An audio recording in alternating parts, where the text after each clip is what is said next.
Vocês estão me ouvindo bem? Tá tudo certinho de som e imagem, tá? Se caso não estejam ouvindo, por favor, só me avisa no chat, porque daí eu consigo ver aqui os comentários de vocês e a gente vai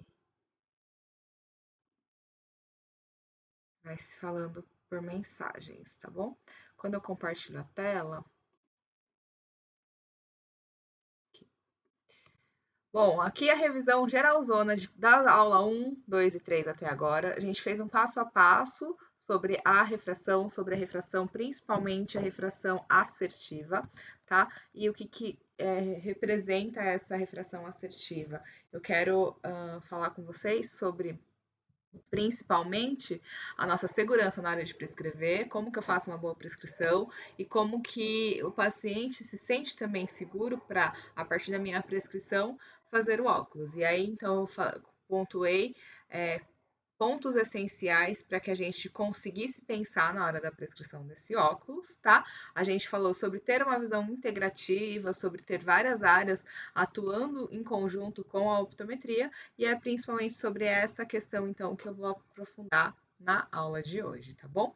Vou passar aqui rapidamente os slides que foram de coisas que a gente já falou das aulas anteriores, e para quem não viu as outras aulas, eu peço que assista nas aulas gravadas que a gente deixou, que peçam o link para quem não tiver, e aí a gente vai conseguir fazer essa ligação ou esse contínuo de aula 1, 2 e 3 e vindo uma continuação de raciocínio, tá? A gente falou dos diferenciais dos optometristas, os optometristas começam a pensar também questão de posturologia, com questão também de DTM, as disfunções que podem acontecer até na ATM, que é a articulação temporomandibular, tá? A gente falou da osteopatia e hoje esperamos também que a gente tenha a presença tanto da Fono, que já participou nas outras aulas, que é a Sandra, como também do Rafael, que é o osteopata e fisioterapeuta, para quem já conheceu também nas outras aulas. Então, a gente falou na aula 3 sobre a optometria clássica e a gente falou dos 4 círculos de Skeffington e a importância de a gente saber de onde a gente está, para onde a gente quer ir ou onde está o objeto que a gente quer enxergar, saber o que é este objeto que está à nossa frente para que a gente consiga comunicar esse objeto. Então, quando eu pensar em terapia visual, uma das primeiras questões que eu vou pensar é: esse paciente tem acuidade visual suficiente, o contraste dele, a visão está boa de acuidade visual e contraste, como está o processo de coordenação olho-mão, ou seja, principalmente a parte da escrita, a parte de desenho, a parte de coordenar, pegar, controlar o lápis sem fazer tanta força, sem pressionar, sem quebrar a ponta do lápis, né? Tem algumas crianças que têm dificuldade com canetinha, com giz de cera, dependendo se troca da caneta para o lápis, às vezes ela tem mais dificuldade, então a gente sempre treina na terapia visual do mais fácil para o mais desafiante, tá? Um terceiro processo que a gente pensa é a mentalização, quanto que é importante a gente treinar a visualização antes de fato de acontecer a gente olhar a imagem, então tem o treino principalmente de sacádicos em 4 tempos que a gente consegue fazer isso, onde a gente calcula onde está, onde a gente quer olhar, a gente pensa antes de fazer o movimento do olhar, e isso também ajuda nos treinos de movimentos sacádicos e nos treinos de terapia visual no geral. E aí, por último, eu vou pensar na questão da impulsividade de atenção, porque muitas vezes eu preciso diferenciar e separar se é uma questão de atenção, essa criança ou esse paciente tem uma dificuldade atencional e essa atenção atrapalha a visão, ou é uma dificuldade visual e também atencional, e por conta da dificuldade visual aparece uma dificuldade de atenção. Então, o TDAH, que é transtorno de hiperatividade e impulsividade, que tem sido muito falado, um transtorno de aprendizagem, uma dificuldade de ter atenção. Muitas vezes a criança ou o adulto tem dificuldade de ter um foco único em um ponto e não consegue prestar atenção, ou ele é muito impulsivo, e aí tem vários tipos de TDAH, e ainda tem uma lista de sintomas que são visuais e que também são, coincidentemente, sintomas também de TDAH. Então, antes de qualquer diagnóstico de TDAH, a gente precisa saber se aquele paciente tem todas as questões visuais resolvidas para depois, de fato, a gente conseguir dar um diagnóstico de TDAH. Outra coisa é o desenvolvimento da nossa lateralidade, ou seja, o corpo todo conseguir, a gente conseguir que o cérebro coordene todas as funções, predominantemente ou do lado direito ou do lado esquerdo, sendo que o olho dominante vai ser o direito, a mão vai ser a direita e a perna para chutar a bola vai ser direita, por exemplo. Em alguns pacientes onde essa lateralidade é cruzada ou essa dominância é cruzada, a gente chama de lateralidade cruzada, e a partir daí, às vezes o paciente apresenta algumas dificuldades na realização de determinadas tarefas. Isso também com o treino a gente consegue, principalmente, ajudar esse paciente a determinar qual é lado direita e esquerda. Se alguém não tiver, se alguém quiser se manifestar sobre a dificuldade de direita e esquerda, tem muitos adultos que ainda apresentam dificuldade de saber qual é o lado direito e esquerdo, sabe qual é, aliás, qual é o lado direito e esquerdo, mas na hora de falar, de mencionar, fala errado. Então pensa certo, mas às vezes fala errado. Vire à sua direita, e aí na verdade está apontando às vezes com uma mão e falando errado, falando a direção errada, mas aponta com a mão certa. Então, esse treino também é importante na parte da terapia visual. Outra questão muito importante é o cruzamento da linha média, onde o paciente consegue fazer movimento de segmento, ou seja, movimento contínuo e linear com os olhos, como se fosse numa linha contínua, seguindo uma linha contínua, onde esse movimento ajuda nas leituras e na interpretação de um texto. Então, muitas vezes a gente consegue identificar que o paciente tem alguma dificuldade de leitura e interpretação de texto a partir desses movimentos oculares que não estão acontecendo de forma precisa, ou eles acontecem de forma mais limitada, ou acontecem saltos de movimentos de segmento, onde deveria ser um movimento contínuo, um movimento mais limpo, um movimento mais suave, e ele não acontece dessa forma suave, às vezes ele acontece quase que nos trancos, e é esse paciente que vai apresentar uma dificuldade visual que a gente indica para fazer terapia, tá? Com os treinamentos de exercícios visuais. Bom, e aí o que falta para você começar na terapia? Falta primeiro o consultório, os pacientes, a preparação, a prática, a coragem. O que falta? Eu fiz uma pequena enquete com alguns de vocês que já participaram das outras aulas e muitos de vocês responderam que falta conhecimento, que falta sim a prática e que nenhum de vocês falou que faltava consultório e paciente, que por isso que eu fiz essa pirâmide, porque muitas vezes falta uma preparação, sim, o conhecimento, sim, e aí eu estou abrindo cada vez mais uma supervisão, uma mentoria para vocês que estão começando, tanto já na parte da prescrição, já com uma visão para começar a fazer a prescrição com uma visão dentro da optometria comportamental ou da neurooptometria, já pensando que qualquer prescrição que você fizer vai trazer um impacto na visão do paciente ou na resposta do paciente, tá bom? Lorival mandou mensagem, boa noite para quem chegou, tá? Agora, Arnóbio, entrou um pessoalzinho, deixa eu ver só se tem mais alguma mensagem aqui. Alguém quer falar alguma coisa? Acho que levantou a mão, né? Esse somzinho, acho que levantou a mão. Arnóbio. Boa noite, professora. Boa noite. Boa noite. Você está falando, mas para aparecer algum slide aí ou não? Porque na hora que você estava... verdade, a pessoa esqueceu de compartilhar a tela, desculpa. Não estava com slide, eu estava aqui achando, estava voando aqui também. Vamos lá. Obrigada.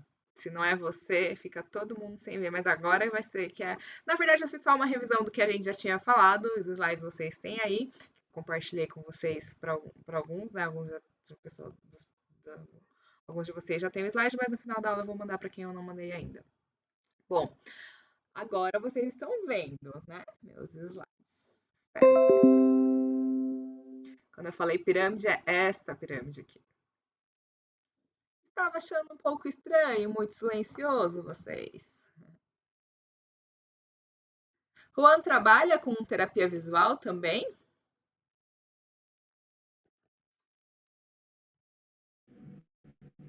Opa, actualmente no, actualmente estoy enfocado en el desenvolvimento de lentes para lentes de control da miopía para crianças. Sim, Actualmente não estou.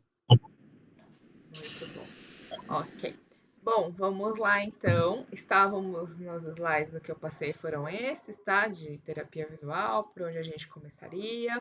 E aí, aqui eu falei o que falta para você começar. Então, aqui a gente está dando algumas aulinhas introdutórias para vocês começarem a ter um contexto de onde é que eu tô dentro dessa optometria que está mudando, onde eu estou aprendendo algo na faculdade, já sabendo que assim que eu sair da faculdade eu já preciso me especializar em alguma outra questão, que seja lente de contato, que seja alguma especialidade dentro da optometria, para que eu consiga trabalhar de uma forma diferenciada dos outros optometristas, ou que eu queira mesmo já focar para um único tema. Eu posso trabalhar com optometria pediátrica, com optometria desportiva, eu posso trabalhar com terapia visual, com atividades de aprendizagem. Então, eu quero saber de vocês qual é.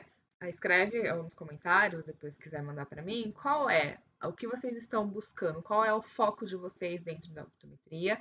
Então, a primeira pergunta foi: o que falta para você começar? E aí, isso eu coloquei naquele relatório, na última aula, eu enviei para vocês quais eram os segredos da optometria de excelência, quais os diferenciais dos optometristas de futuro, quando que eu vou pensar em encaminhar um paciente, por exemplo, para o dentista, e o que é terapia visual, tá bom? Então, é aqui quem respondeu lá naquele link que eu mandei nas últimas aulas, recebeu o certificado, tá bom? E aí, a partir daqui também a gente vai ter um conjuntinho de outras novas aulas. Aqui é o principal que eu quero falar. Rafael já entrou, que se quiser dar um oi para o pessoal. Não sei se todo mundo conheceu o Rafael.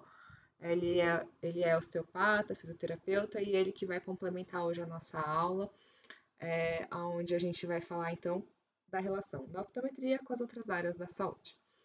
Aqui é um quadro muito bacana que eu encontrei, e assim, essa informação tá super rica para vocês. Ela é uma informação que eu nunca tinha visto dessa forma, onde ela apresenta que as lentes negativas e os prismas de BT aqui é base temporal e BN é base nasal. Quando a gente usa prisma, então, binocular, tá? De base temporal ou de base nasal, a gente vai estimular sistema nervoso.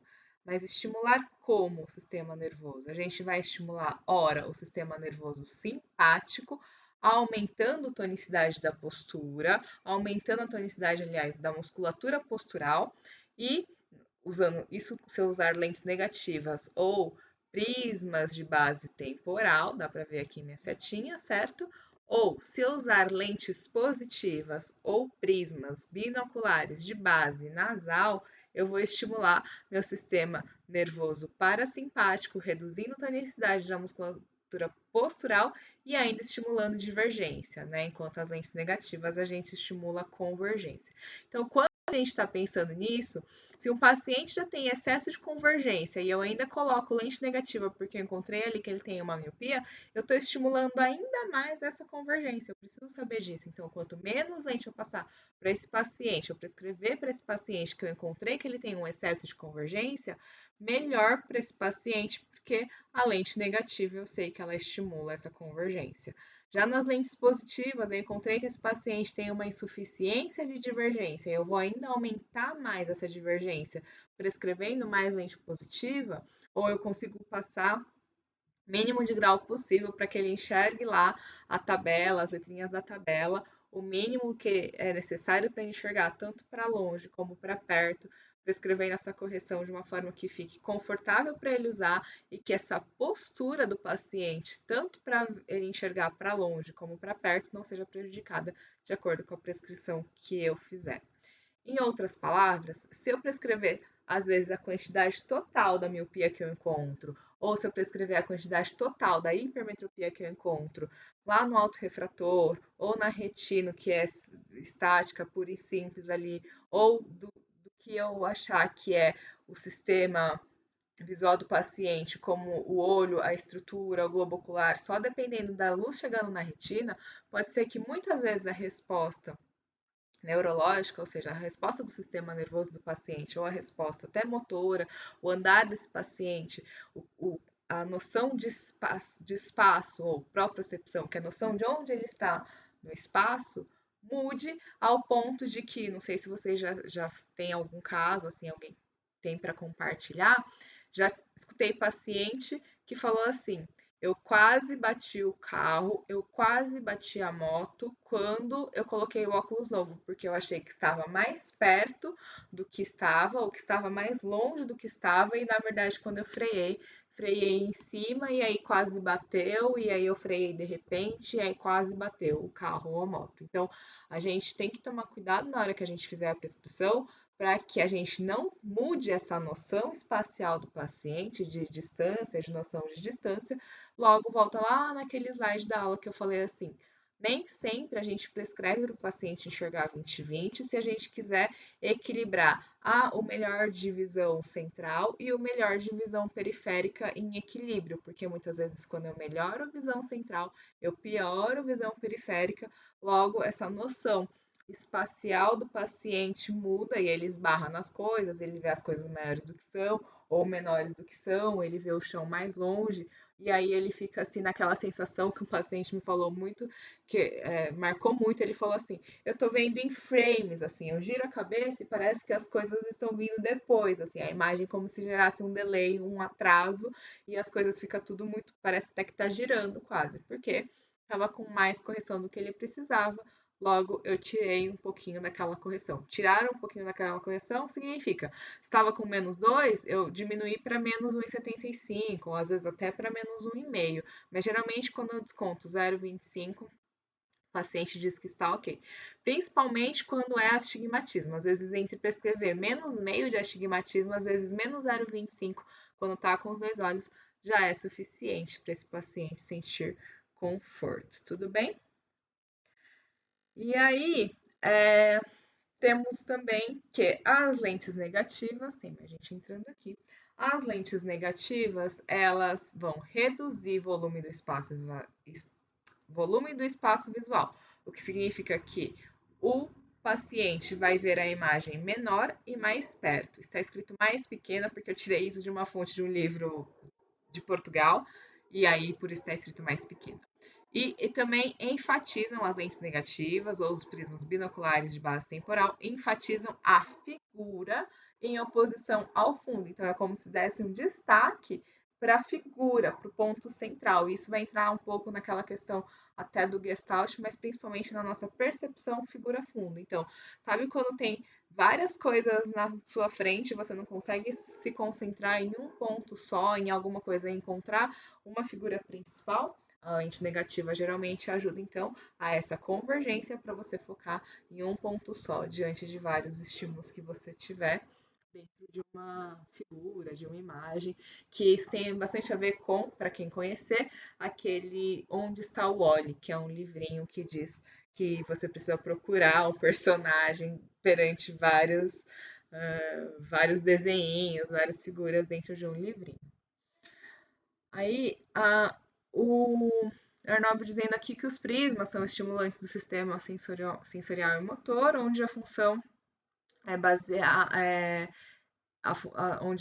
onde sua função é baseada na estimulação do sistema visual.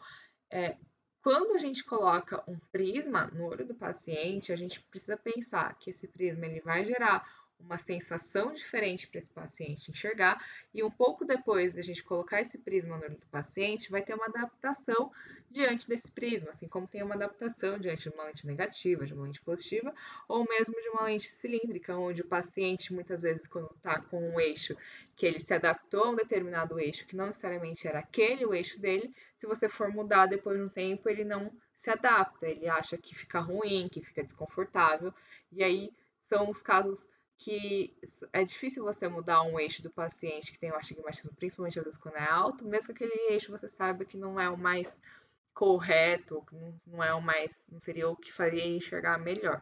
Mas como ele já está adaptado, às vezes, naquele sistema, do jeito que foi feita a prescrição de 2, 3 anos atrás, ou da vida inteira, muitas vezes acontece essas diferenças, tá bom? Já nas lentes positivas, quando a gente tem os prismas de base nasal binoculares, eles expandem o espaço visual, ou seja, a gente tende a ver a imagem maior e mais longe. E também eles vão enfatizar todo o fundo em oposição à figura central. Então, eu quero ver em segundo plano, né, o que está atrás, né, aquela quando você está assistindo um filme, tem sempre o personagem, tem um cenário acontecendo. Então, aquele cenário acontecendo, então ele me dá uma amplitude de visão, estimula a divergência, me dá essa amplitude de visão do fundo em oposição à figura central, tá bom? Sabendo disso, o que isso tem a ver quando eu vou pensar, por exemplo, na neurologia relacionada com a visão ou com a optometria? Por que é importante a gente pedir, solicitar muitas vezes, se a gente for trabalhar principalmente com terapia visual, a gente saber se esse paciente já passou com um neurologista, já passou com um oftalmologista, ou com um neurooftalmologista, ou com oftalmo pediátrico, ou com algum outro profissional. Por quê? Quando a gente está falando de visão, pensando no cérebro, interpretando a informação visual, eu tenho áreas cerebrais que, se elas estiverem danificadas, se elas estiverem de alguma forma comprometidas fisicamente, vai interferir na decodificação dessa informação visual, certo? Logo, se o médico fizer lá os exames todos, der que tá ok, ainda assim a estrutura do cérebro ok, não me garante que eu vou ter uma boa decodificação das informações da visão, tornando essas informações visíveis, tornando essas informações transformadas em imagem e transformadas em imagem de uma maneira rápida, nítida e que o paciente consiga responder de uma forma rápida. Ou seja, isso a gente chama de latência, entre o tempo que a informação chegou para o paciente, que ele conseguiu assimilar aquela informação e que ele vai dar uma resposta. Então, é importante que a gente tenha parceiros neurologistas, que eles são muito mais abertos do que até os oftalmologistas, para trabalharem em conjunto com a gente, nesse sentido de que eles entendem o quanto que a visão está integrada, ou tem relação, ou tem um impacto também nas questões neurológicas e vice-versa, tá? O Juan disse assim: considero necessário reforçar o conhecimento do tema prismático, tanto para a terapia como para a prescrição, sendo a prescrição muito pouco tratada e compreendida, levando a não saber tratar adequadamente o paciente. E aí, acho também que a gente pode fazer uma aula só de prismas, tem cursos já sendo dados só sobre prismas, eu já estudei bastante sobre prismas, e na minha prática eu gostaria super de compartilhar com vocês que já vi paciente que na hora de colocar o prisma, colocou o prisma e baixou o pezinho, aí depois foi lá usar o prisma e o prisma praticamente não serviu para nada. E já vi paciente que usa prisma e usa prisma mais com baixa dioptria prismática e usa o tempo todo e para sempre por um longo período da vida dele, tá? Sempre usa o prisma no óculos e tem muita diferença nos resultados, no desempenho para leitura, no desempenho no seu dia a dia, até no conseguir andar em linha reta, tá? Quer falar, Juan, alguma coisa complementando? No, solo acompañar que en la mi área, que estoy más enfocado en la parte de lente oftálmica, la verdad es que fico sorprendido porque tengo mucho desconocimiento de las opções prismáticas que son posibles con ese tipo de soluções. Então, acredito se para o futuro dá para compartilhar mais material com vocês. Sim. Eu gostaria também poder ajudar, porque na minha área que fico também na parte de Europa e venho para cá, acredito que o que falei, ¿no? Desconocimiento, en moitas ocasións, moito medo a tomar ese tipo de opções para os nosos pacientes, que acredito que son unha boa solución, mas sempre que tenhamos um bom conhecimento da ferramenta, pois não dá para criar um risco contrário a benefício. Sim, já vi sobre isso também. Em vez de ajudar, o prisma acaba atrapalhando o paciente. Alguém tem algo a compartilhar sobre isso? Alguma experiência que o prisma atrapalhou em vez de ajudar? Isso é bem importante, porque se a gente não fala sobre isso, pode ser que a gente tente prescrever de uma maneira que está tentando ajudar e, na verdade, está atrapalhando, realmente. Importante a gente ter certeza do que a gente está prescrevendo, que é justamente sobre a questão da aula. O principal tema dessas nossas aulas é a prescrição com assertividade, ou seja, a prescrição onde eu tenho segurança do que eu estou prescrevendo, que eu sei sobre o que eu estou fazendo. Não estou fazendo uma coisa que está só eu resolvi fazer aqui tentativa e erro. Já tive paciente que veio me pedir sobre eu não tenho necessidade de usar prisma, mas eu queria testar usar um prisma só para ver como é que é. Você pode prescrever um prisma de 6 para mim? Falei, não, porque não é possível fazer isso. Eu vou alterar com todo o seu sistema visual se eu fizer isso. E aí ele deve ter procurado algum outro profissional ou algum lugar, alguém que fizesse para ele isso. Ele já tinha falado que já tinha usado lente de não sei quanto, assim, um grau super alto, surreal, fora do grau que ele tinha necessidade, mas porque ele achava super interessante isso. Então, assim, tem esse paciente, tem o perfil do paciente que você encontra um grau e prescreve, e aí na hora que você vai fazer a prescrição, ele quer metade só daquele grau, e aí você busca explicar que não vai funcionar.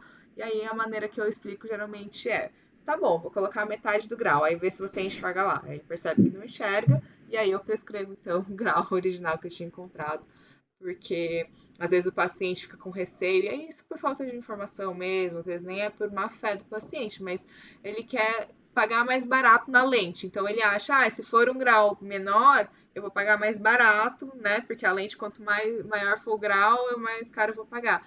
Só que não é sobre o quanto ele vai pagar, é sobre o quanto ele vai enxergar. E aí, à medida que ele consegue interpretar isso, entender isso, acredito que também que a gente consegue esclarecer isso para ele, ele também consegue ter menos dúvidas na hora de comprar a lente, na hora de buscar ali o que ele está comprando, ele vai tendo mais entendimento de que a gente está tratando sobre a saúde visual, sobre o impacto dessa lente, de novo, no sistema nervoso do paciente, no sistema nervoso simpático e parasimpático, e o quanto que isso, então, traz resultados depois na vida dele, seja um impacto que pode ser positivo, como pode ser negativo, assim como o Juan falou. Alguém mais quer falar? Eu vou botar aqui. Oi, professora. Oi. É sobre o prisma também. Eu tive uma aula, né, ontem, aí falamos um pouco sobre o prisma.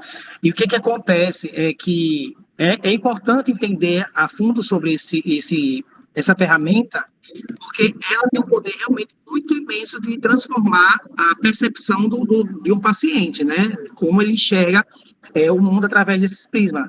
E aconteceu um probleminha, né? Foi passado um prisma para esse paciente e esse prisma gerou uma diplopia nele. Ou seja, deu um distúrbio neurológico nele que acabou danificando essa parte sensorial, gerando uma diplopia.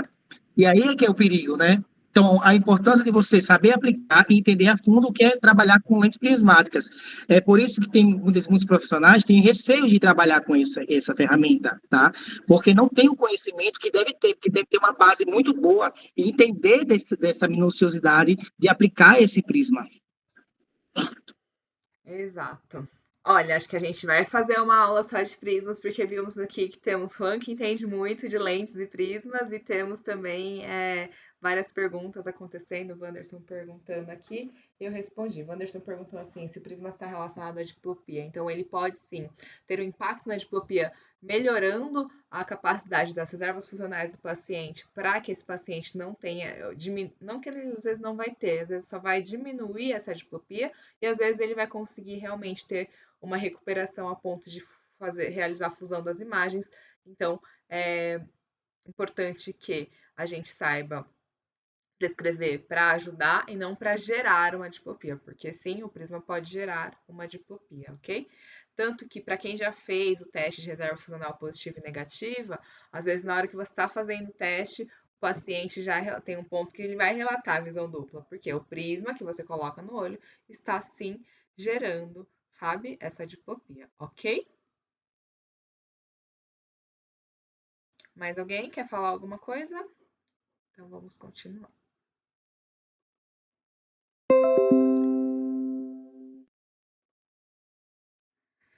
Então, qual a importância da fisioterapia com relação à optometria? A fisioterapia tem o papel de prevenir, tratar e reabilitar disfunções e lesões do movimento humano.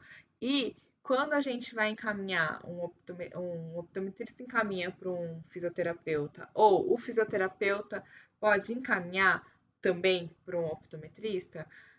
Rafael está aqui. Rafael Cunha Carvalho está aqui. Quer falar? Quem mais? Tá. Oi, Oi, estou aqui. Estou no meio de nós. Bom, Rafael, ele Diga lá, é Dani. fisioterapeuta. Estou colocando o fone aqui. Tá colocando fone, a gente tá ouvindo os barulhos.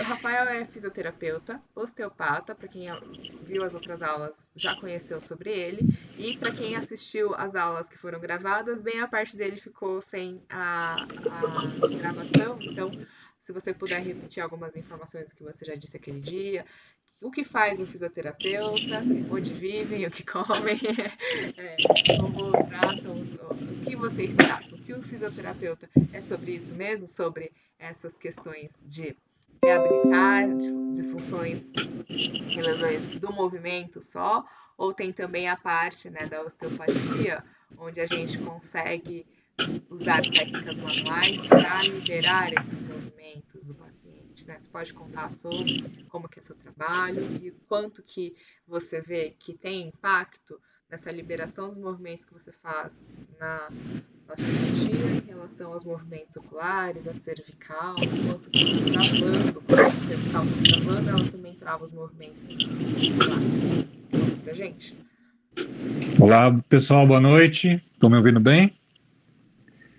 Aqui é o Rafael Cunha Carvalho, sou amigo da Dani. A gente já fez aí alguns trabalhos em conjunto, em parceria. E eu sou fisioterapeuta um pouquinho diferente do convencional. Tá? Então eu sou osteopata, que é uma especialidade da físio, onde a gente busca entender todas as vias de comunicação do corpo, inclusive a parte visual também, né? A parte neurológica, a parte das membranas, das meninges, a parte do crânio. Olha ele aqui. Então a gente tem um olhar, a gente da osteopatia, a gente já traz um olhar sistêmico de qualquer sintoma.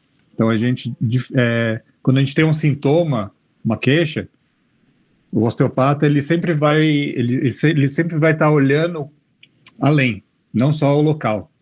Então tudo que tem relação, né? O que tem relação ali com o joelho, por exemplo. Então, quando eu penso no joelho, eu já vou pensar ali na região da L4, L3, dos metâmeros. Eu vou pensar na pisada, se é uma pisada supinada, se é um pé compensatório. Eu vou pensar na posição da cabeça. Então, como a gente está trazendo aí nesse esqueminha ali, onde as cadeias musculares, né, a gente tem zonas pelo corpo de compensação. Então, a gente pode ter uma dor no joelho por conta de um desequilíbrio visual, com certeza, de traumas. Eu vou trazer aqui alguns sinais hoje também para vocês de interferências, tanto nessa minha parte, que é a posturologia, quanto também na optometria, né? Então, são aí vias que podem estar bloqueadas, que podem estar com uma má comunicação. Então, a osteopatia, ela traz uma visão bem ampla aí.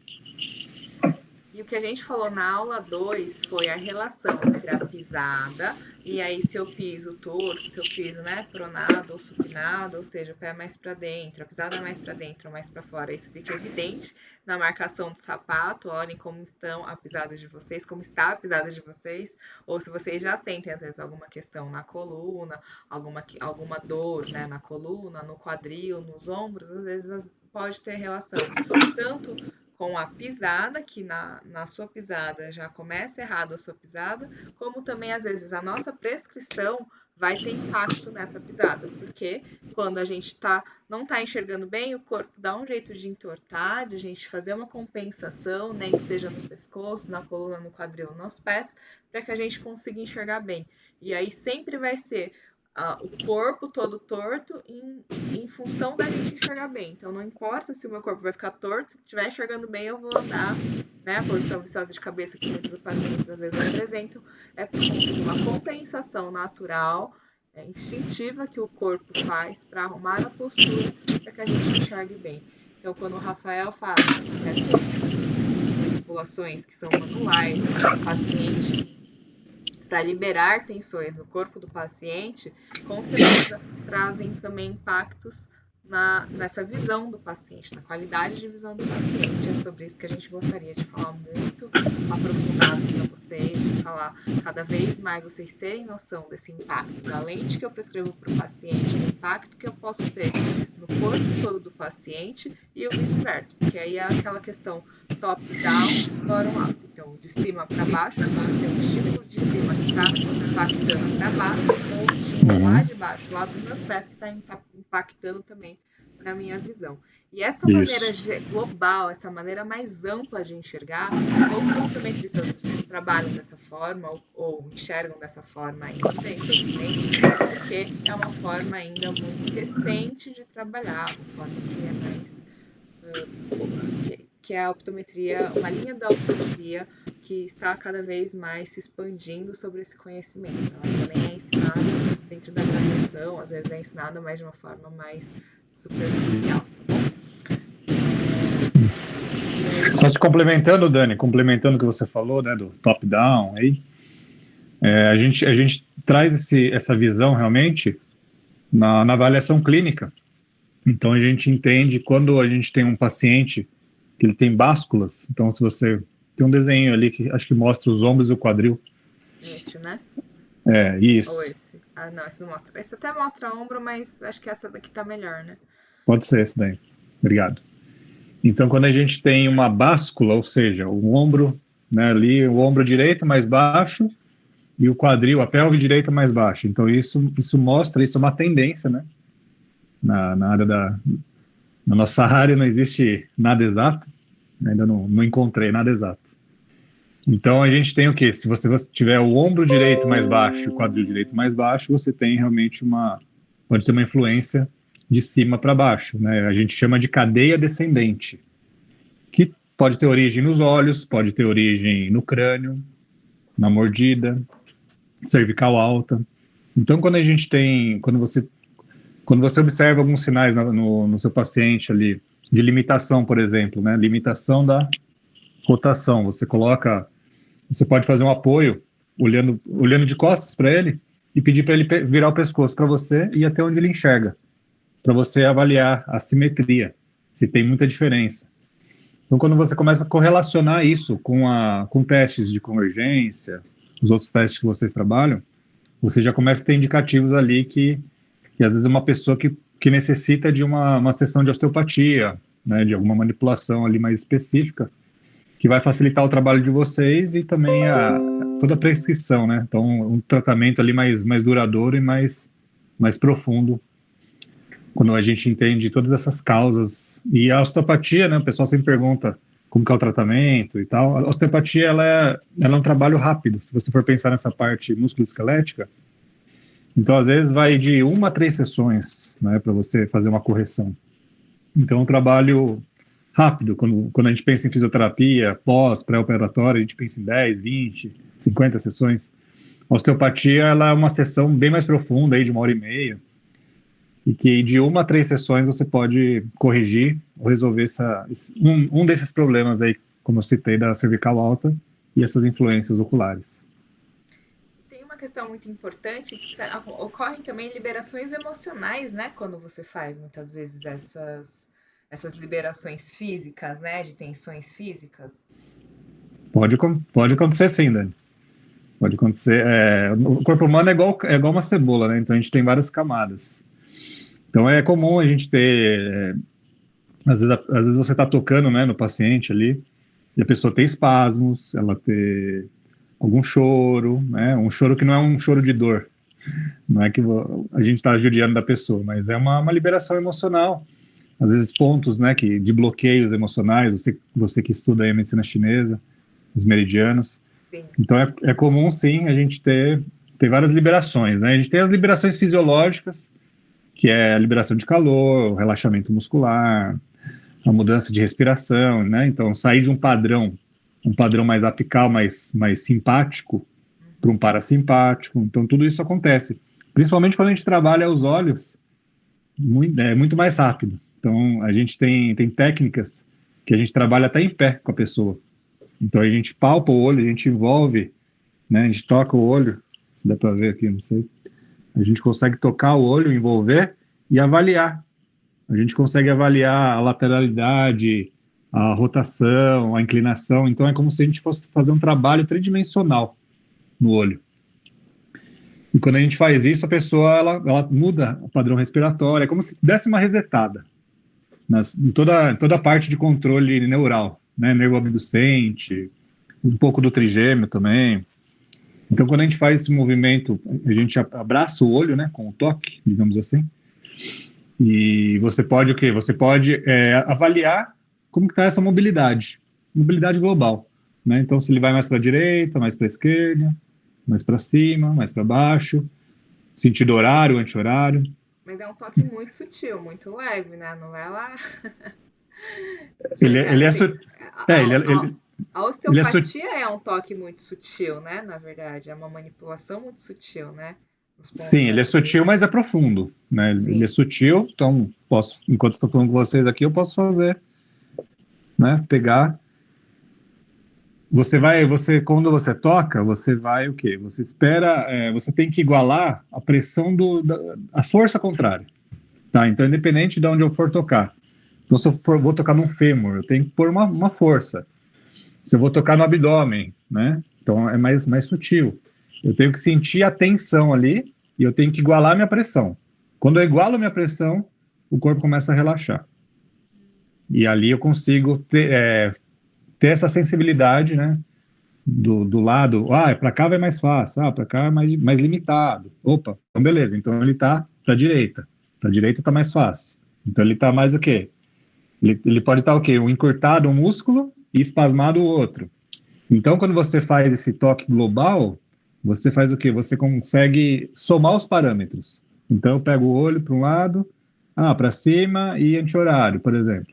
Então eu seguro ali, eu só toco, eu percebo onde é mais fácil do olho ir, a gente chama isso de facilidade. Então tem a facilidade é o quê? É para onde ele está travado. Então não vai doer, não vai ter dor. Ou a correção, que seria o movimento contrário. Então quando a pessoa tem um sintoma, uma enxaqueca, quando ela tem uma limitação cervical, né, quando ela tem dores, assim, eu vou geralmente o quê? Na facilidade. Então eu vou piorar o quadro dela. Então, depois que eu pioro o quadro dela, que é o quê? O que o corpo gosta. Então, depois que eu faço isso e mantenho por alguns segundos, 1 minuto, 1 minuto e meio, o que acontece? Começa a ter esses sinais de liberação. Choro, relaxamento, calor, tremor. E aí sim eu consigo fazer um movimento contrário de correção ou até fazer um exercício ocular. E aí eu posso o quê? Reavaliar meu paciente também, no caso de vocês.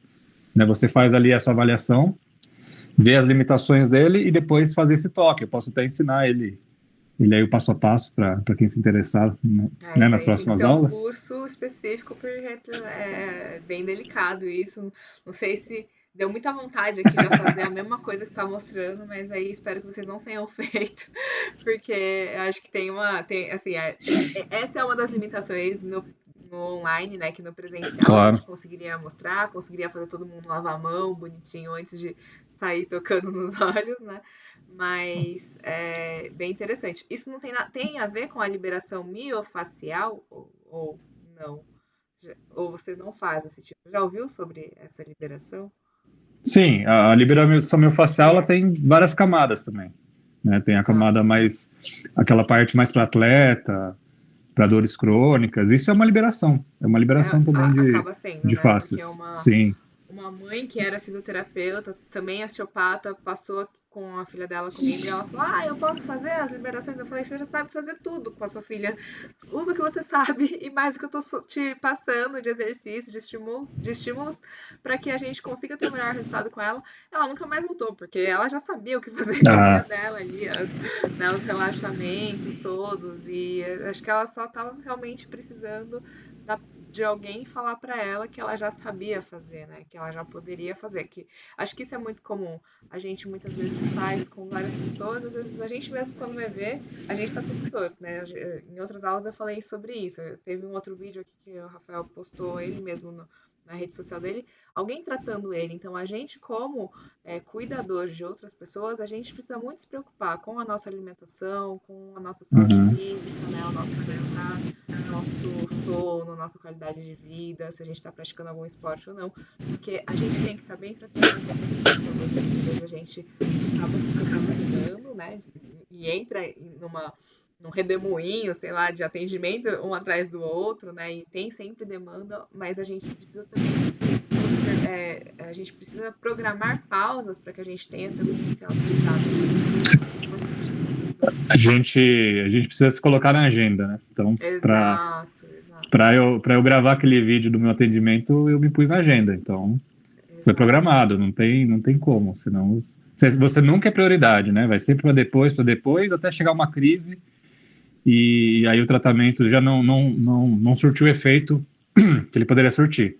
Mas só complementando, Dani, a osteopatia é uma terapia natural, tá? Ela é uma terapia natural. Então a gente pode essas manipulações que eu falei, né? A gente pode fazer deitado, em pé, e dá para gravar um vídeo disso, um passo a passo.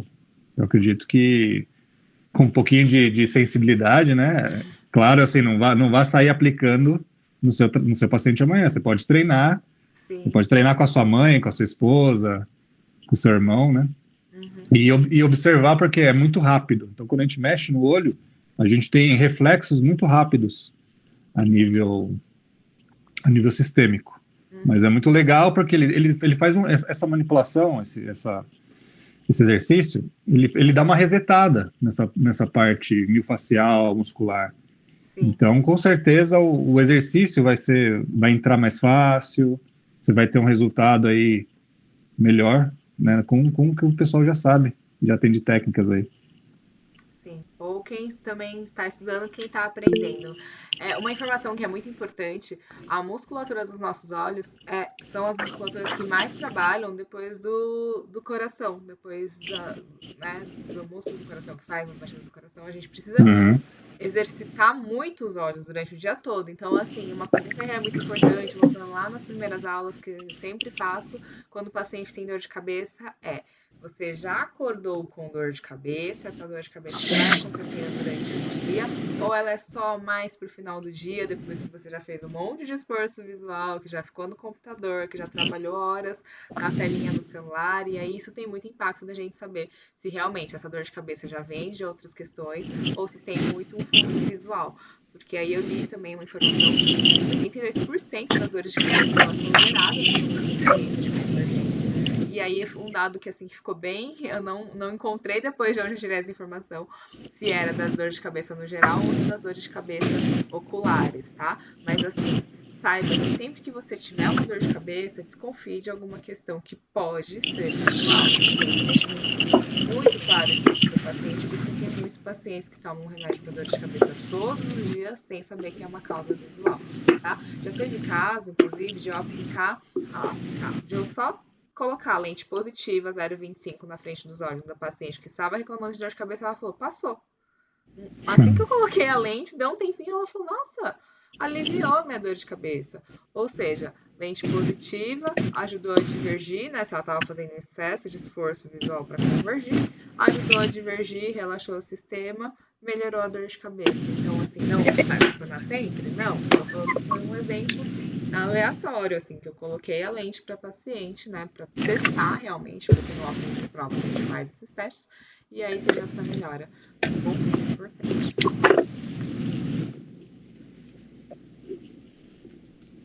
Quer complementar mais alguma coisa? Tem algum... Pessoal que tiver dúvidas aí, ou curiosidades, né, sobre esse universo que a gente está trazendo, vai colocando aí. Eu queria trazer alguns sinais, Dani, alguns sinais que podem mostrar uma interferência, né, uma interferência postural dos olhos, né, os olhos sendo causa primária, a gente chama de causa primária ou secundária, né, porque sempre vai existir uma via de comunicação dos olhos, a mordida e os pés. Então e toda a pele, né? E o nervo vago. Então esses 5 pontos, eles vão o quê? Vão dar nossa postura. Eles vão manifestar nossa postura. Então, como é que é a postura de uma pessoa tímida, né? Não é assim, não é peito aberto. Ela tem um, ela tá protegendo alguma coisa, né? Então, ela tá protegendo o emocional, ela tá se fechando. Tá se escondendo, né, na verdade. Isso. E aí o nervo vago, ele vai tá conduzindo mantendo esse padrão postural, né? Então, a gente tem a via óculo vestíbulo cefalogíria, que ela faz essa interconexão dos pés, essa via neurológica, medular, né, do esternocleidomastoideu, então posição da cabeça. Então eu trabalho muito com a baropodometria, não sei se vocês conhecem. A baropodometria é uma plataforma de pressão, onde a gente trabalha estático e dinâmico. Então eu tive um caso alguns anos atrás muito curioso, que foi um senhor chinês bem alto, uns 2,5 metros, sim, bem alto mesmo. E ele veio, marcou consulta comigo. Eu quero fazer palmilha e tal. E ele tinha o quê? A queixa dele era uma dor no calcânio, né? Então, ali atrás do calcanhar, bem no tendão. Dos dois lados, mais um lado, menos o outro. E aí, quando eu coloquei ele na plataforma para fazer a avaliação dele, quando eu olho ele de lado, então a gente usa o fio de prumo. Quando eu faço a avaliação, né, do plano sagital, lateral e tal, eu percebo que é a protusão da cabeça, né? Então uma cabeça bem anteriorizada, estava ali uns 5, 6 dedos talvez, né, para frente. E a queixa dele, calcanhar, pé, panturrilha, né, tendinite de repetição, querendo uma palmilha. E aí fiz um teste de exclusão, né, da boca, coloquei um calço ali para ele morder, fecha os olhos e tal. E aí, quando eu coloquei o calço, pedi para ele fechar os olhos, a área de pressão dele mudou, a cabeça dele recuou. 1 ou 2 dedos, só de retirar esses captores, né? E aí, eu avaliei o pescoço dele também. Aí falei, olha, vou te propor uma coisa. Vamos fazer 2 sessões e aí a gente reavalia, porque não vai resolver a palmilha, colocar a palmilha em você agora, não vai melhorar. Pode até aliviar, mas não vai trabalhar a origem. Beleza. Aí expliquei ali para ele. Aí convenci ele. Aí não fiz a palmilha. Fiz 2 sessões, né, manipulei e tal. Não lembro, faz muito tempo que eu fiz. Eu era jovem ainda. E aí fui reavaliar ele. Antes de reavaliar, ele já falou, minha dor passou. Minha dor tá 10, 15%. Mas eu ainda quero fazer a palmilha. Porque eu corro, porque não sei o quê. Eu falei, tá bom. Fiz a palmilha para ele. Usou, 6 meses depois ele voltou para uma reavaliação e vida que segue. Então, para a gente entender, pessoal, que não adianta a gente querer encaixar a pessoa, né, no nosso produto, no nosso serviço, a gente tem que ter um entendimento, né, uma visão geral. Então, eu poderia ter vendido a palmilha para ele na primeira sessão, 2 palmilhas ali, mas não era a causa, né, não era a origem. Não é Nem dessa todo mundo forma vai. que a gente trabalha, né? A gente quer Não é sempre dessa o forma. bem do benefício do paciente, né? Não é só sobre vender produto e serviço. Então, como influencia ali, né? Como a posição da cabeça, a mordida, teve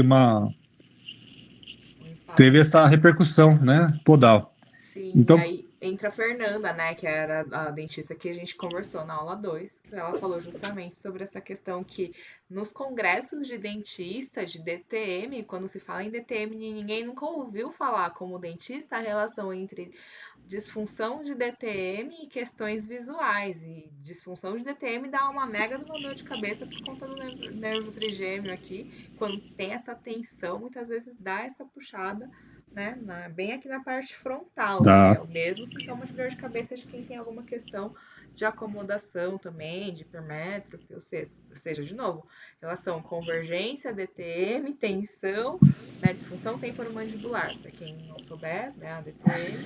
Então, todo esse compilado de aulas é para mostrar para vocês o tamanho da importância da nossa prescrição perante o resultado sistêmico para o paciente. Ou seja, se eu prescrever uma lente, eu vou ter um impacto no dia a dia desse paciente, no geral, no comportamento desse paciente de alguma forma.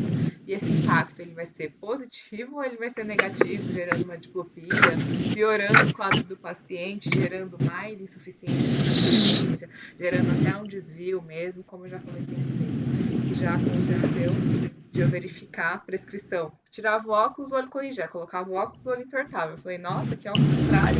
Geralmente a gente coloca o óculos para corrigir, não para gerar um desvio. Eu tava entrando em endotropia aquele olho, sabe?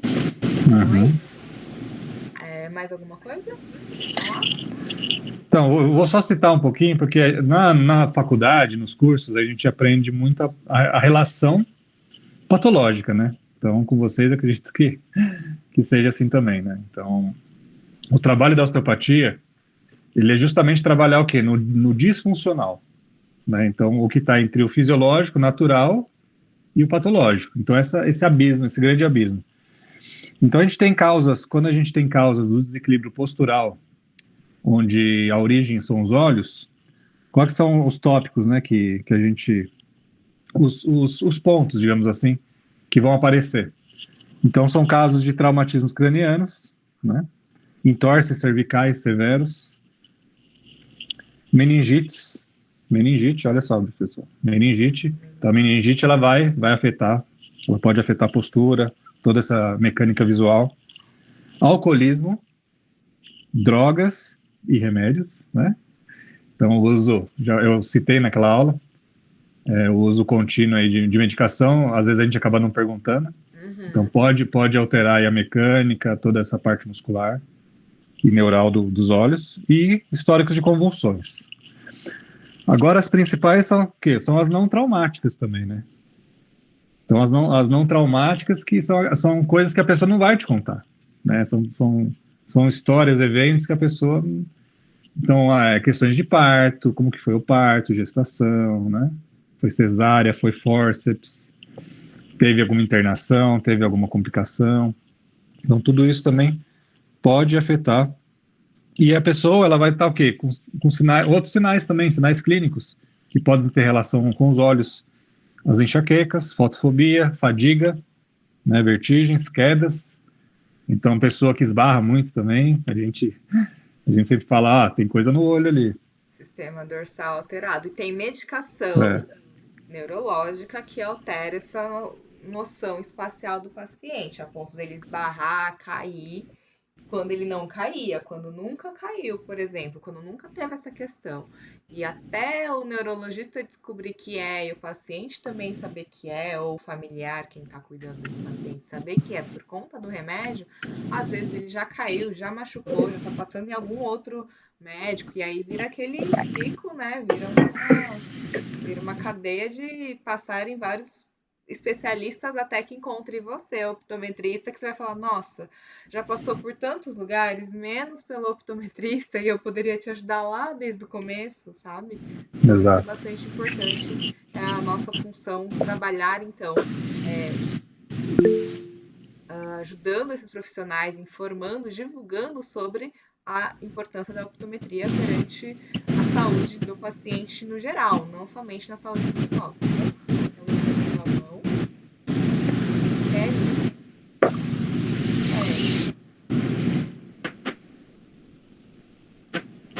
Acho que o áudio... Oi, tudo bem, professora? Quando eu... Tudo bem. Pronto. Estou ouvindo. Pronto. A importância do optometrista, né? Eu estava atendendo um paciente no RPG, e esse paciente, ele chegou pro RPG, mas já com encurtamento do tendão de Aquiles, né? Um menino de 9 anos que, desde pequenininho, caminhando na pontinha dos pés. E a gente fazendo trabalho de postura, fazendo trabalho de alongamento do tendão. E aí, eu conversando com uma optometrista, o que ela fez? Ela pegou um óculos de prisma gêmeos, e aí colocou lá, acho que foi 0,25, né, de prisma. E na mesma hora que ela colocou o óculos, ele, apanhou o calcanhar no chão. E saiu caminhando com esses óculos, com o calcanharzinho no chão, e a avó, meu Deus, sabe? Olha a importância do optometrista, né? Pro osteopata, pro físico que atende nessa parte da postura, do RPG. Pronto. Agora, quando chega paciente aqui, tanto para fazer baro, porque as criancinhas, elas vêm para fazer a baropodometria, vêm para fazer um trabalho de alongamento de tendão, já vem, às vezes, do neuro, que faz a toxina botulínica, né, para tentar ganhar amplitude, né, dorso, de tornozelo, mas o Heitor, a Luísa, estão fazendo uso dos óculos de prismas gêmeos e eles estão caminhando sem a necessidade, né, aquela necessidade, porque assim, a gente fazia o alongamento, melhorava, mas daqui a pouco eles estavam ali andando, com os óculos eles andam com o calcanhar no chão, sem problema nenhum, sem esforço nenhum, sabe? Muito importante. E eu me apaixonei pela optometria, né? Fui sua aluna agora, recentemente, e eu quis só destacar essa importância. Não só do optometrista estar encaminhando para o osteopata, para o físio, mas o fisioterapeuta ou osteopata precisa do optometrista também. Sim, obrigada pela sua contribuição, pela Isso aí. comentar também o caso, porque justamente se o optometrista não sabe o que o físio faz, ou como o físio pode ajudar, ou como a osteopatia pode ajudar, nunca tinha escutado falar em osteopatia até eu fazer o curso da comportamental. Então, é importante a gente divulgar pro físio e pro osteopata, porque nem todo físio é osteopata, isso precisa ficar bem claro, né? Nem todo físio vai saber essas questões. O Rafa tá falando aí desse passo a passo, parece simples, mas não é tão simples assim não, viu, pessoal? É uma coisa que tem que fazer, tem todo um cuidado. O curso de osteopatia, eu vi aqui recentemente, R$10 mil o curso de osteopatia. Então, assim, tem um investimento. Então, o que a gente está trabalhando aqui é sobre a gente valorizar cada vez mais sobre a nossa importância com o paciente, a gente valorizar também o nosso atendimento com o paciente e não cobrar, não fazer o exame de vista de graça, não ficar brigando lá com o oftalmo, mas sim a gente saber que a gente tem o nosso espaço, que a gente tem o nosso lugar e que a gente consegue sim ajudar o paciente de uma forma sem precisar ficar brigando por valor de consulta, sabe? Por preço de consulta, porque tem diferença entre preço e valor. Então, se a gente sabe colocar o nosso valor da nossa consulta, a gente mostra para o paciente o impacto de benefício que eu posso fazer para ele, ele vai querer passar comigo. E principalmente porque eu vou passar de novo essa assertividade, essa segurança, essa confiança para o paciente a hora que ele vai passar comigo.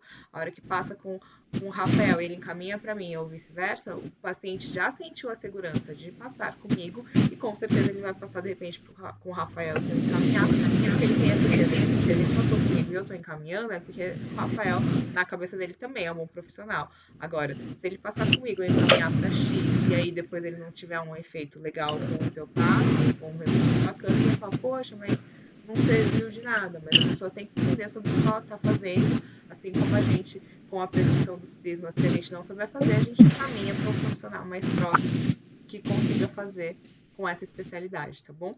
Então, acho que isso tem que ficar bem claro da gente saber até onde a nossa limitação com o paciente, saber também falar, ó, até aqui eu consigo te resolver, daqui para cá já não consigo. Então, acredito que o Rafael já tenha feito isso também, de deixar de atender o paciente por falar, não é aqui, né? Não é, não consigo resolver essa síndrome, é lá com o médico, e aí encaminha para o médico, certo? Exato, exatamente.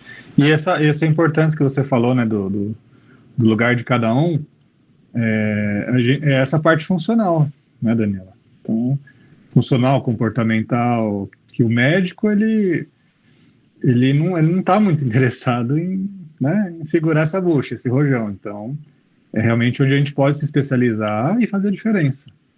Fazer a diferença para quem não quer operar, fazer a diferença tratamento conservador. Só que a gente tem que entender todo esse universo por trás, né? Por trás do olho, por trás da coluna, no meu caso, das dores crônicas, que até hoje, né, ninguém, não tem um especialista, um cara que resolve, porque são multifatoriais, são multifatoriais as causas. E acredito também que chegue para o Rafael alguns pacientes que chegam também para a gente como optometrista quando a gente começa a atender essa linha mais da comportamental, que é o paciente que já passou com 50 especialistas, 50 estou exagerando, né? Mas já passou com pelo menos 3 a 5 especialistas e nenhum deles resolveu, mesmo sendo neuro, oftalmo, psicólogo, pediatra, que se for criança, né? Que eu acho que o Rafael não atende muita criança, mas muitas vezes já passou com mais de um neurologista, já passou com cardio, já fez um monte de exame e ainda assim não resolveu. E aí, por que não resolveu? Porque muitas vezes é uma questão que não vai aparecer ali no exame, que não vai tanto das questões das dores crônicas, né? A dor não aparece ali, a sua dor está aqui, localizada aqui, principalmente se estiver ao fundo emocional, assim como a questão da visão também. Tem muitas questões. Quando é algum sintoma de processamento visual, como é a síndrome, por exemplo, da neve visual, ela não aparece em exame neurológico e nem exame oftalmológico, tá? Pelo menos é o que a gente tem conhecimento até agora. Então, isso é importante também a gente falar. Quer essa parte mais algo, Rafael? Quer? Se quiser falar mais ainda, também fica à vontade, tá?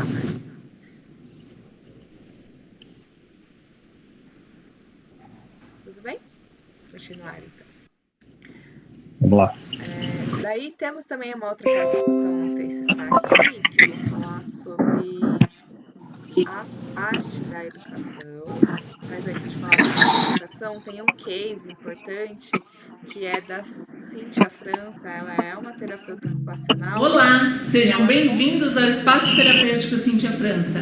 Eu sou a Cíntia França, uma mulher de 39 anos, terapeuta ocupacional, formada em 2004, mãe, esposa, idealizadora deste projeto, que hoje conta com 2 unidades na cidade de Mogi das Cruzes. E desde o início da minha carreira, eu sempre idealizei um lugar que ofertasse excelência e qualidade como esse. Somos uma clínica de especialidades que conta com um corpo clínico totalmente qualificado, onde o nosso foco principal é o acolhimento e a inclusão. Por muitas vezes... Tá sem áudio, Dani, vídeo. Ai, tá sem áudio? Perdão. Bom, aqui, não sei se eu consigo colocar para vocês, mas aqui o que mais queria mostrar é que essa terapeuta ocupacional, ela, no meio da pandemia, abriu o espaço dela, e aí desse espaço dela, que ela alugou um andar inteiro de um prédio aqui em Mogi das Cruzes, ela depois conseguiu abrir um outro espaço logo depois de um tempo, ela abriu mais um terceiro espaço, isso na mesma cidade de 400 mil habitantes, e agora ela está expandindo na cidade do lado. Então, ela está com 4 espaços nesse pensamento multidisciplinar. E nessa linha, ela explica nesse vídeo que eu queria mostrar para vocês que ela tem um clínico, ela formou uma equipe clínica com um psicopedagogo, com vários profissionais, com psicólogo, com psicomotricista, com fono, com físio. Ela tem vários profissionais, mas ela ainda não tem um profissional optometrista junto com ela, tá bom? E aí, assim, fica a dica para quem for de Mogi, de repente buscar também estágio ou buscar ali a oportunidade de trabalhar com ela, integrando a equipe. E também um ponto muito importante, que ela fez a clínica dela, o espaço é lindo, maravilhoso, mas tem muita informação de estímulo visual para as crianças que têm principalmente disfunção no sistema sensorial, onde a criança entra naquele local e ela é sobrecarregada de estímulos e, infelizmente, nesse ponto não foi pensado. Gostaria de citar aqui para vocês o quanto que também é importante essa orientação aqui, por exemplo, o menininho ele não está olhando para frente a hora que ele está pulando aqui, ele está olhando para onde? Para baixo. E é isso também, esse olhar da criança ou do profissional que está auxiliando essa criança quando a gente está fazendo uma reabilitação ou uma estimulação visual, é importante de saber se tem luz ou não tem luz, se tem um estímulo visual que está adequado de acordo com aquilo que a criança consegue responder, tá? Isso é bastante importante. Então, só para frisar para vocês quanto que cada vez mais a gente pode trabalhar com outros profissionais na área da saúde. E aqui, aonde que eu queria chegar com vocês? Que para um diagnóstico, se tem miopia, hipermetropia, presbiopia, e a real conduta do paciente, a conduta que você vai fazer de prescrição final do óculos com o paciente, e detectar, identificar se tem uma questão motora e se você vai encaminhar para terapia visual ou montar um plano de terapia visual, e principalmente identificar alguma questão de alteração ocular para encaminhar para o médico oftalmologista ou para o nutrólogo, para o nutricionista, neurocardio, para quem for, é importante a gente então sempre pensar nessa visão sistêmica no paciente que chegou com uma queixa de dor de cabeça e que essa dor de cabeça acontece desde de manhã até a tarde, ou se é um paciente que chegou com uma dor de cabeça que é só no final da tarde trabalhando na frente do computador. Se eu encontrei um excesso de convergência, se eu encontrei um desvio, se eu encontrei alguma alteração e por que que essa alteração supostamente está acontecendo. Isso também é importante a gente identificar para o paciente. Para quem quiser mais informações sobre o que escrever aqui, sobre essa parte dos diagnósticos, a parte, os nomes corretos e saber certinho como que preenche isso daqui, no livro o que eu escrevi, no último livro, que tem a capa rosa, Manual de Treinamento Visual, tem toda ali uma listinha para saber o que você preenche dentro desse diagnóstico e conduta que você vai fazer com o paciente, qual que é o melhor a ser feito. Fora isso, para quem quiser, não sei se todo mundo já deixou um e-mail, tem uma lista que eu fiz, uma tabela, na verdade, que eu fiz, onde eu consegui relacionar para vocês, aqui ficou bem embaçado para vocês verem, mas eu relaciono se esse paciente tem uma insuficiência de convergência ou um excesso de divergência, o que você espera encontrar lá na retinoscopia dinâmica MAM, o que está relacionado a esse excesso de divergência? Tem uma tendência para ter um X, para ter um E, ou para ter um excesso de acomodação junto, o que você vai esperar encontrar na acomodação, tá bom? Tem bastante informações aqui para vocês se divertirem na parte de diagnóstico, que é onde a gente vê que os alunos mais se complicam, tá bom? E aqui tem uma frase que eu encontrei que é adaptar continuamente meu modelo pessoal de visão quando eu comecei a estudar a visão, era isso aqui para mim, só a visão, e hoje eu já começo a ver o paciente como um todo e cada vez mais a gente se aprofunda em ver o paciente como um todo e não somente a estrutura do globo ocular, a luz chegando na retina, tá bom? E na nossa participação especial tem Carlos aqui, que tem dúvidas. E Carlos, gostaria que ele se apresentasse. Ele é um interessado super sobre a optometria. Ele tem perguntas para vocês sobre o que é a optometria. Tudo bem, Carlos? Boa noite. Pessoal, boa noite, tudo bem? Vocês estão me ouvindo? Então, bom, eu não conhecia, né, o que é a optometria, né? E depois eu conheci a Daniela lá em São Paulo, que eu estava num hotel lá, tinha uma orientação e deu certo dela também estar, né, nesse hotel, né? E quando ela falou para mim, eu realmente não sabia, né? E eu participei de uma live, acho que da semana passada, semana retrasada, numa sexta-feira, e eu falei para a Daniela que ela consegue, né, ela consegue unir, né, vários valores, né, vários sabedoria, né, o corpo como um todo, né. Rafael, eu adorei a sua apresentação, viu? Gostaria até de passar, não tanto só como você, como a Daniela também, passar por uma consulta. Eu acho que todo mundo, né, poderia passar por essa consulta. E eu falei para a Daniela assim, né, o que a optometria podia ajudar os alunos na escola. A gente sabe que hoje, né, até começando no ensino infantil, tá, os alunos lá do primeiro ao quinto ano, que é o infantil 1, do sexto ao nono ano, que é o infantil 2, né, e a gente tem, sabe, assim, as coisas assim, tem baixo rendimento escolar, e você sabe que tudo isso diminui a autoestima dos alunos, né? Então eu achei tão interessante o que a gente poderia fazer. Eu sou apenas, na verdade, um professor, né? Mas eu fico imaginando, assim, né? Até eu falei para a Daniela que se a gente conseguisse, né, ela preparar um material também, a gente falar com alguns secretários municipais, ou até falar com o secretário das escolas estaduais aqui de São Paulo, né, que eu moro, na verdade, em São Paulo, né, moro no interior de São Paulo, e então eu achei, assim, maravilhoso, tá, o trabalho de vocês, a união de vocês aí para a gente ter uma vida legal, o corpo como um todo, né, como vocês falaram aí, né? Então, assim, o que a optometria ela poderia ajudar, tá, os alunos na educação, tá? E começando da educação infantil, eu penso, sabe? Lógico que a gente pode abranger isso depois, tá? Começando no infantil 1, do primeiro ao 6, do quinto, do sexto ao nono ano. Tá? Eu gostaria que vocês, assim, pensassem nisso também, tá? Eu acho muito interessante o trabalho de vocês. Parabéns. Sim, muito obrigada, Carlos. Eu não sei se eu consegui expressar direito, acho que eu falei bastante, no final das contas eu acabei expressando muita coisa aí. Devia ser mais assim, mais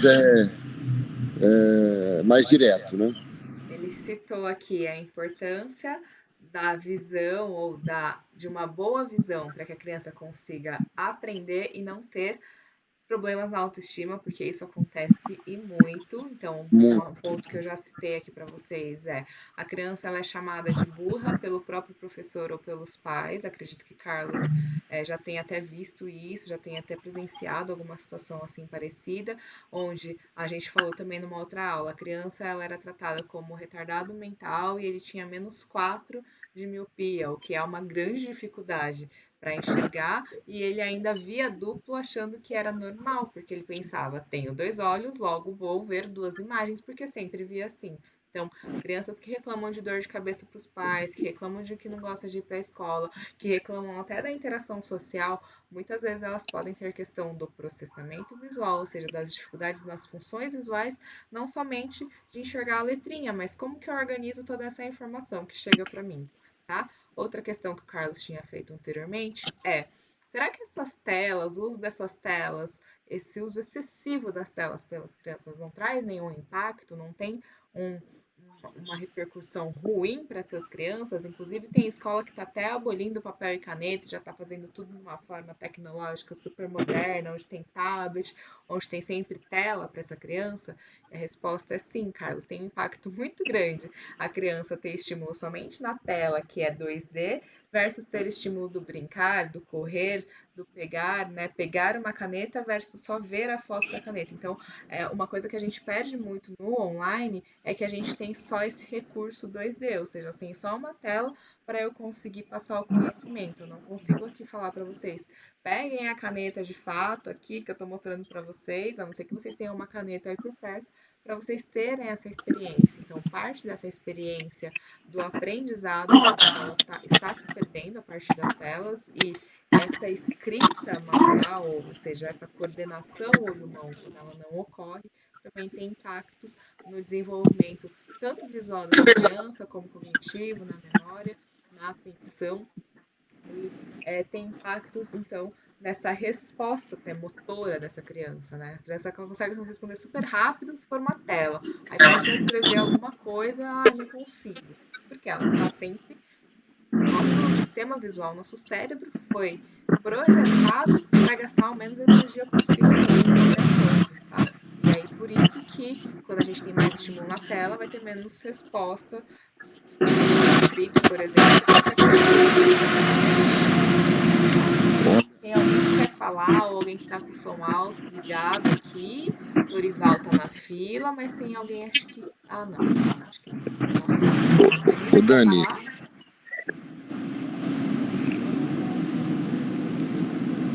Daniela. Helena também tá aqui nas mensagens. Oi, Carlos, pode falar, desculpa.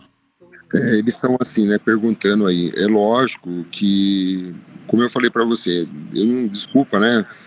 Eu não conhecia, né, esse ramo de vocês, tá? Eu achei assim muito maravilhoso, por isso que eu estou fazendo essa pergunta.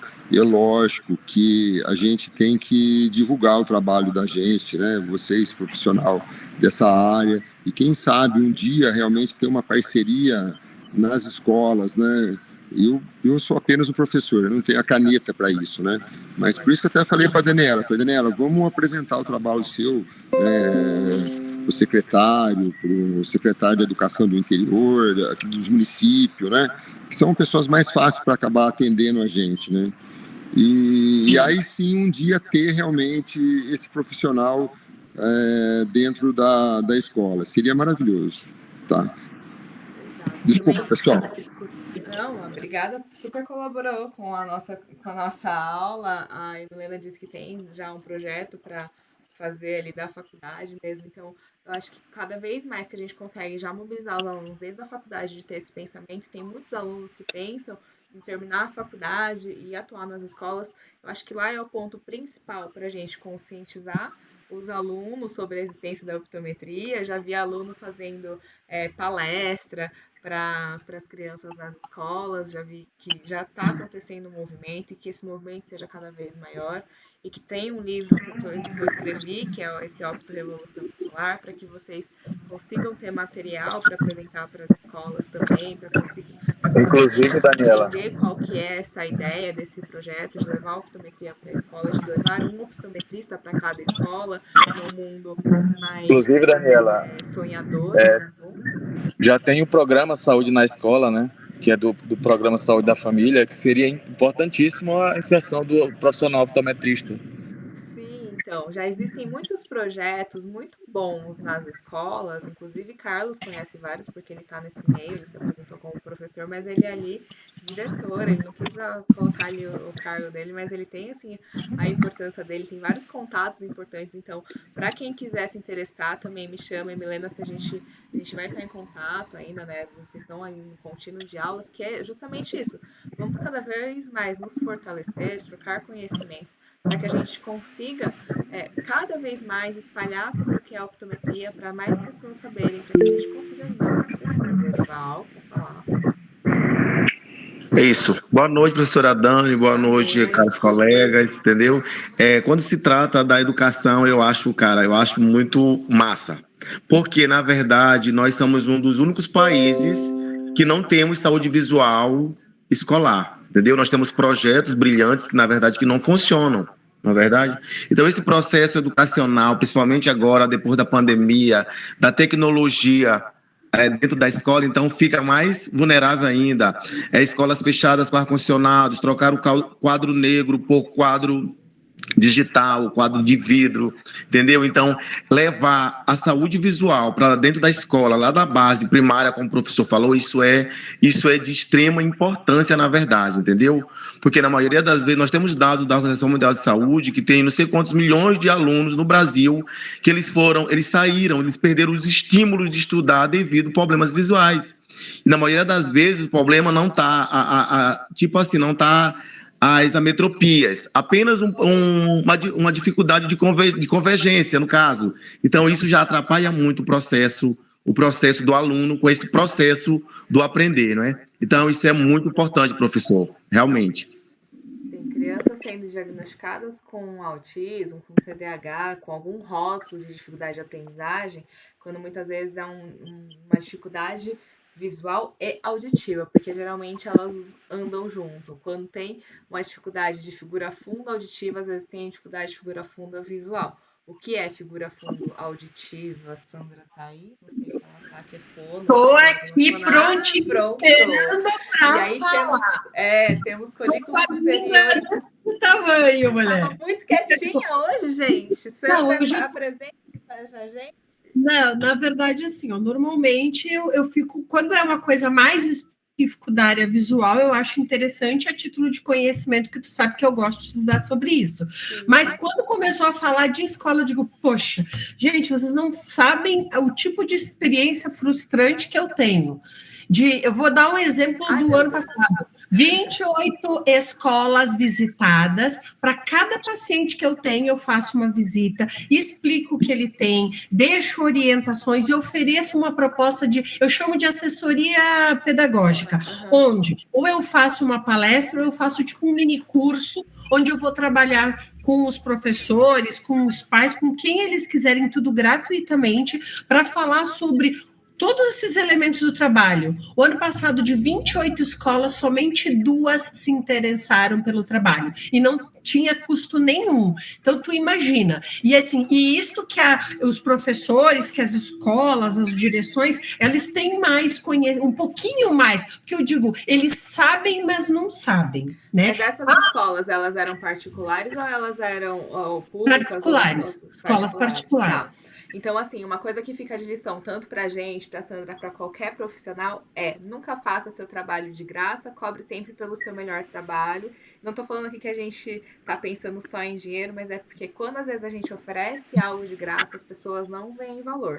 Acredito que se você voltar na escola e falar que seu projeto custa 5, 10 mil reais, eles vão se interessar, não sabe nem o que é, mas pode ser que comece a se interessar, porque eles não estão vendo valor na entrega. E eu acredito que você entrega muito, não é sobre você não entregar coisas, mas eles não percebem valor. É de graça, não vai vir ninguém, não vamos organizar isso aqui, não. Às vezes não, mas assim, para os professores da escola, não era nem algo assim, era como se fosse uma assessoria para levar o conhecimento, porque assim, os professores sabem, mas não sabem. Exato. Porque a gente pode, então, vamos unir força, porque se a gente levar a parte visual, precisa caminhar.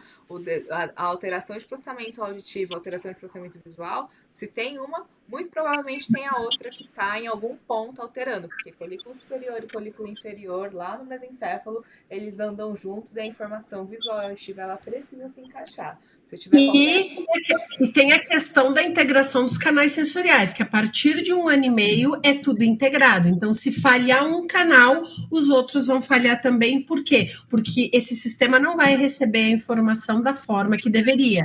E lembrando que o processo, a parte auditiva, o canal sensorial auditivo e o visual são os 2 canais mais complexos. E o processamento auditivo, que todo mundo fala, e o PAC, ele esta avaliação é uma das avaliações que mais sofre interferência dos outros canais sensoriais. Então, é uma questão assim, por isso, eu sempre dá alterado. Dá, porque ele sofre influência de todos os outros. Então, esse tipo de entendimento seria importantíssimo que os professores tivessem para eles poderem juntar não só a parte do processamento auditivo, mas essa parte do visual, que são os 2 canais sensoriais mais complexos, da importância de entender como é que isso funciona e se integra. Eu acho que o que falta é isso.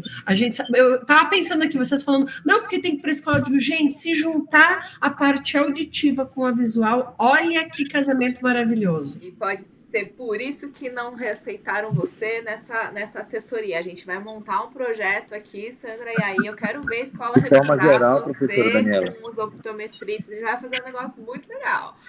De forma geral, no contexto geral, isso inclusive foi um dos temas de uma das minhas monografias, a inserção do profissional optometrista inserido na atenção básica.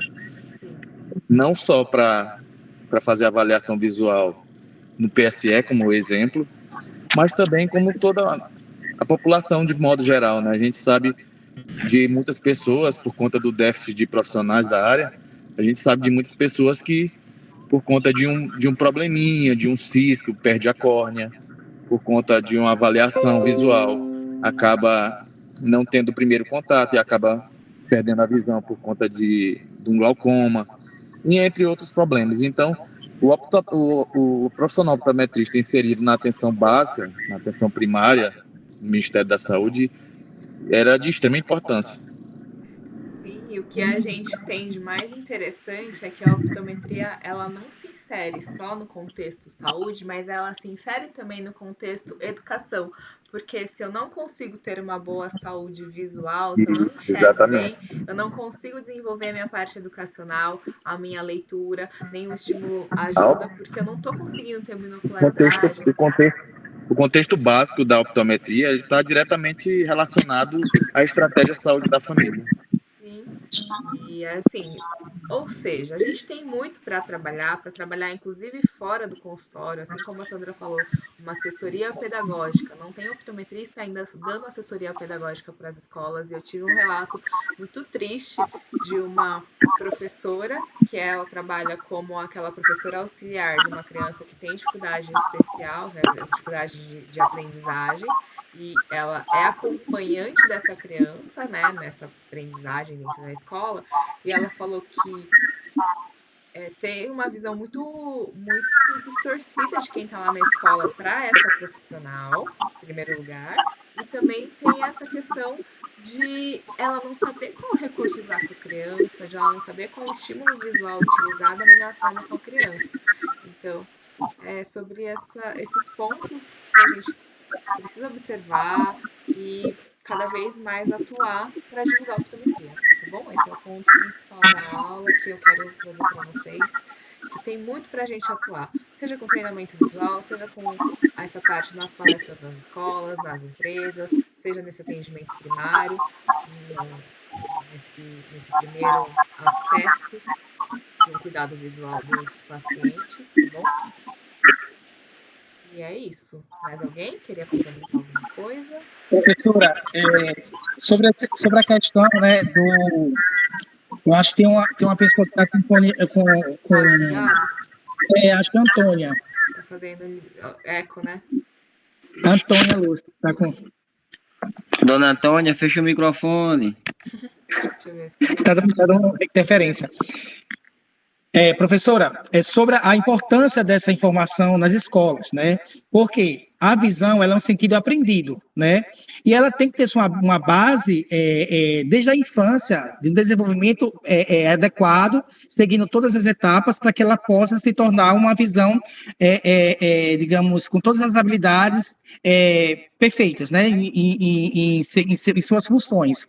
Então, a importância desse profissional nas escolas para poder falar da profissão, falar da importância da optometria na saúde, né, seja básica ou seja até no PSF, Processo de Saúde e Família, que deveria ter inserido também. Por quê? Porque é importante. Porque as crianças, elas têm que ter esse processo de aprendizagem e essas integrações visuais, auditivas, que são as mais utilizadas durante esse desenvolvimento, para que a criança consiga entender o que vai aprender. Porque logo ela vê, né, que acho que é o lexical e o cognitivo, né? Que aí vai gerando também uma resposta motora, porque ela enxerga, ela vai dar sentido para aquilo e vai falar aquilo. Então, está tudo interligado. Então, essas áreas ela tem que ter uma boa funcionalidade para que possa ter uma boa compreensão do que essa criança vai aprender, né? Então, o que eu estava pensando aqui? Vocês falando sobre essa questão da informação nas escolas e tudo mais, eu já estava aqui imaginando, poxa, que interessante chegar a fazer como se fosse informação à base de teatro, né? Que essas criancinhas consigam entender essas informações, porque qual é o mais comum, né? Pela ignorância também delas e às vezes até dos pais, é chamar a criancinha de burro. E o psicológico, ele se afeta muito rápido, porque você quer ter muito rápido. Isso, você quer tirar uma digamos assim, uma qualidade dessa criança, né? É você pegar o psicológico dela, ela vai crescer com esse trauma. Então, não existe criancinha burra, certo? Não existe isso. Isso aí é um ditado que fala um pouco pela ignorância. Mas se você transformar, né, conseguir passar essa informação de uma forma lúdica e falar que todos os nossos sentidos, eles são aprendidos e ele precisa ser respeitado em um espaço adequado para que essa criança se desenvolva de uma forma tranquila, de uma forma precisa, tem que ser passado, entendeu? De uma forma que possa ser entendida. Então, não tem como não ligar a educação com a informação. Está tudo interligado. Então, é importante esse projeto ter continuidade e, assim, seguir com os professores, com os pais dos alunos, com os alunos, porque só se conhece uma profissão ou um profissional com esse tipo de divulgação. Uma divulgação precisa, uma divulgação certa, desmistificando todo um contexto errado da profissão. Pois é.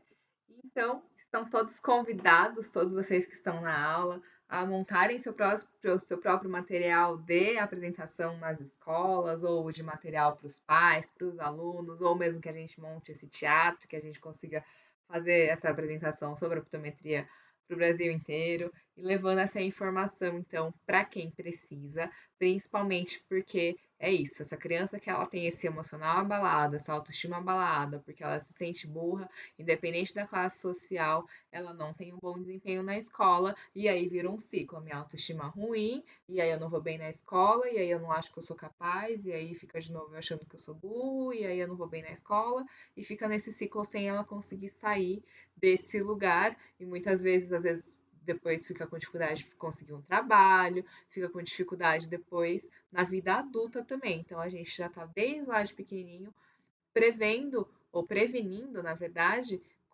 questões que podem acontecer na vida adulta dessa criança, tá bom? Para a próxima aula, a gente tem um tema que é a optometria de excelência. A gente vai falar de novo esse contexto geral, desde a anamnese, motivo principal da consulta, avaliação ocular, tudo que precisa para acontecer, um passo a passo para chegar na terapia visual, para as indicações para a escola, ou seja, para quem está começando, para quem está estudando, eu vou fazer essa parte de anamnese, motivo principal, muito bem feita, para saber se eu encaminho para uma terapia, se eu indico para outro profissional, se eu vou fazer a terapia e depois um acompanhamento, se eu devo indicar para uma avaliação do processamento visual, ou se eu já consigo avaliar as funções oculares, a parte da refração, a parte ocular, e também fazer uma avaliação neurooptométrica que envolve essas questões que são mais aprofundadas sobre como que esse cérebro está decodificando as informações que são pertinentes à visão, tá bom? E aí também super convido a Sandra para a gente fazer mais coisas juntos nesses projetos de aulas ou mesmo de assessorias pedagógicas, porque acredito que junto com a ajuda do Carlos, também do Rafael, quanto mais pessoas a gente tiver junto nesse grupo, tanto do apoio multidisciplinar e que entendam e comprem mesmo essa causa da optometria, mais a gente gera valor para a profissão, mais a gente consegue fazer a optometria sair só da optometria de consultório, aquela optometria clínica que é só mais refração, melhor, pior, e a gente consegue mostrar, então, esse impacto social da optometria, que é a parte mais bonita da profissão. Tá bom, pessoal? A gente vai ficando por aqui hoje. A próxima aula, ainda depois dessa, vai ser sobre processamento visual. Tem bastante coisa que a gente vai atualizar vocês sobre processamento visual, para quem quiser entender mais. É uma aula super complexa. E aí, por aí vai, tem outros slides aí, que é já das próximas aulas, que eu já estou montando para vocês. A gente encerra a nossa aula de hoje por aqui. Alguém quer complementar mais alguma coisa? Fica à vontade. Tem alguma... Daniela. Oi. Como é que é o nome da professora, da menina que ela foi nas escolas e não foi recebida? A Sandra, sou eu. Oi. Sandra, por favor, não desista, tá? Eu não dou aula em escola particular, tá? Eu não tenho escola particular, eu tenho só a escola do estado, mas na minha escola você ia ser muito bem recebida, viu? Talvez não, pode ficar tranquilo que, como diria, eu sou brasileira, não desisto nunca. Nunca desiste, perfeito, viu? A gente não pode desistir mesmo. Eu acho que é novidade isso para todo mundo, mas eu acho que a gente devagarzinho a gente vai integrando isso, que a gente vai fazer diferença na vida de todos, dos alunos, certeza, de todas as pessoas, viu? Muitas particularidades, mesmo do processamento auditivo, que é um pouco mais conhecido nas escolas. Quando tu começa a falar com as pessoas e tu começa a explicar as relações, porque eu gosto muito de explicar essa relação do visual com o auditivo, com o vestibular, com a propriocepção, com a via de saída, que é a via motora, o pessoal arregala o olho. Por quê? Porque por mais que se saiba, fica aquela coisa muito bitolada. Então, é importante que não só as coordenações, porque muitas vezes a gente fica presa na coordenação, né? Eles não te deixam abrir.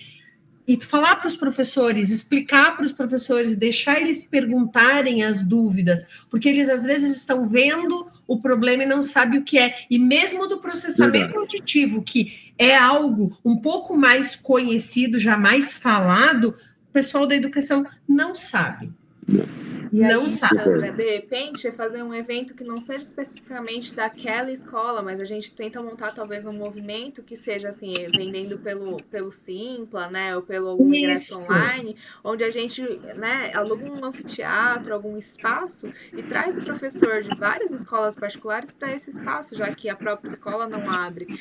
Porque mesmo em Fortaleza eu fui, tinha gratuitamente, era o curso para vários professores e eles também não vieram, sabe? A escola chegou a abrir, a coordenação inclusive comprou vários livros, tal, a direção, né, da escola inclusive se interessou muito, mas os professores, infelizmente, não. E aí tem que ver, assim, se é falta de interesse da escola, dos professores, a falta de conhecimento, porque justamente, se eu não sei, não faço ideia do que você vai falar, por que eu vou abrir mão do meu final de semana, ou vou acordar mais cedo, ou enfim, né, tipo, para participar do que você está me trazendo, entende? Então, essa questão do valor eu coloquei para vocês, assim, não pensem, a Daniela é super, como fala, mercenária, né? Não, é porque, assim, já fiz terapia visual não cobrando, e aí não dá resultado porque o paciente, infelizmente, não dá valor para aquilo e não faz o exercício.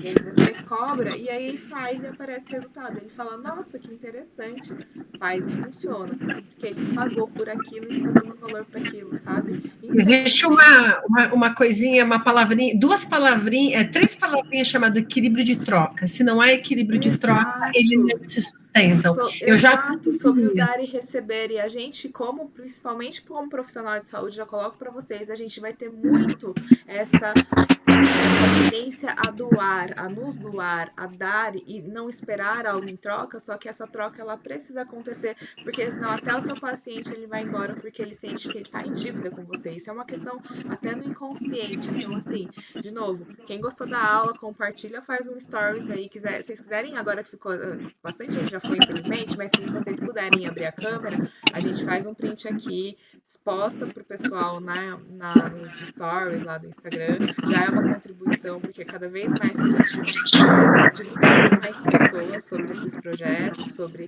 essas informações, mais isso a gente consegue dar margem para que chegue para mais pessoas, tá bom? Arnaldo abriu a câmera, Antônia consegue abrir, a Paola abriu, a Rô abriu, Tânia consegue, Rafael consegue abrir a câmera, de novo, Letícia, Lele abre a câmera, Milene, deixa eu ver quem mais tá aqui, legal, puxar o pezinho. Gente, quando a professora estiver olhando, tá bom? Pra tela. Quando a professora estiver sorrindo. Espero que tem mais gente, eu acho. Tem mais gente? Pra abrir a câmera. Deixa eu ver se troca. Onde é que troca? Tirem. 1, 2, 3 e já. Sorriam. Thiago. O Thiago tá abrindo a câmera. 1, 2, 3 e já. Printa e quando colocar no Insta, me marca para eu poder remarcar vocês, para poder repostar vocês, tá bom, gente? Eu acredito que vocês estão aqui por uma causa maior, porque a gente acredita nesse projeto, tá bom? E aqui, ó, não quero deixar passar batido. Paola, que é do interior do Paraná, falou aqui que fica triste porque a oftalmologia não deixa a optometria atuar. Então, quando eu tô indo para esse caminho de atuar na escola, de fazer um projeto palestra, de fazer alguma coisa que eu não faço no consultório, melhor ou pior, que eu trabalho com terapia visual, eu consigo um impacto que muitas vezes a optometria não tem nem como impedir, porque não é a mesma coisa que a gente faz em relação ao que eles fazem, entendeu? A gente parou de competir por fazer refração melhor ou pior e a gente está fazendo alguma coisa que traz um impacto social, que tem um benefício, onde uma palestra, você não vê médico dando palestra sobre o que é um processamento visual. E, aliás, que muitas vezes eles nem estudam sobre isso. Então, aqui, cada vez mais, trazendo para vocês que um pouquinho que vocês compartilham do que vocês já sabem, mesmo no Instagram de vocês, mais pessoas conseguem saber sobre o que é a optometria. Tá bom? Vou ficando por aqui, pessoal. Boa noite para vocês. Muito obrigada por mais um dia aqui de aula. Que vocês tenham uma ótima noite de sono, um bom descanso, tá bom? Desliguem as telas e desliguem a luz azul do celular. E boa noite, bom descanso. Até a próxima aula na semana que vem. A gente vai se falando. Tchau, tchau. Obrigada, Dani. Boa noite. Obrigada, Paula. Não desiste. Não desisto, não. Estou sempre falando da optometria por aqui. Você está fazendo aonde o curso, Paola? Eu não estou fazendo, Dani. Eu sou físio. Ah, você é físio? Eu sou físio. Eu sou sócia da Rivi, aqui em Maringá. Ah. A gente tem a gente tem uma parceria com uma optometrista de Curitiba, que ela vem para cá de tempo em tempo. E aí eu fiz a formação, eu fiz ortótico, eu fiz cursos de neurovisão com a Fernanda lá de São Paulo, com a Fernanda Ribeiro, de optometria comportamental eu fiz com o Fernando Nassif também, enfim. Sou apaixonada por essa área, eu tô quase fazendo optometria. Ah, se inscreve já, aproveita que agora tem os cursos EAD, semipresenciais, também tá bem mais facilitado que um tempo atrás. Tá mais fácil, é uma área que eu gosto demais. Ah, que ótimo. Bom, vou te adicionar, porque acho que você não tá no nosso grupo. Não tô, não. Tá. E aí, vou te adicionar lá, então.